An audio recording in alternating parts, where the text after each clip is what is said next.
Pengakuannya 1 kali. Oknum polisi berinisial Bribka IM, 39 tahun, dilapor ke Bid Propam Polda Sumsel karena diduga sudah meneduk ke bini muda dari Sasiko narapidana berinisial FP yang sekarang masih mendekam di sel tahanan Lapas Tanjung Rajo karena kasus narkoba. Akibatnya hubungan terlarang yang dilakukan oknum polisi itu, bini muda pelapor berinisial ID, 20 tahun, mak ini lagi bunting 2 bulan. Walaupun belum bisa dipastikan janin juru kandungan benih dari oknum polisi tersebut atau bukan.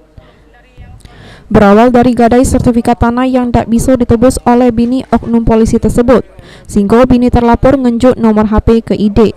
Dari situlah komunikasi terus berlanjut sampai terjadi hubungan terlarang ini. Terlapor pun nak dijemput ID di Tanjung Rajo, ngajak ketemu sama jalan-jalan ke Palembang sampai nginep di hotel.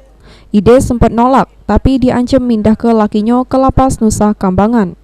Ya, istri klien kita ini dibawa ke hotel, dirayunya dibawa ke hotel di Palembang sini dari OI, dibawa ke Palembang sini, terus dengan berbagai macam cara untuk mengajak berhubungan suami istri. Suaminya di mana? Untuk dari pengakuan istrinya baru 1 kali. Suaminya sekarang di mana? Suaminya ditahan di LP Tanjung Raja. Akibat kasus narkoba.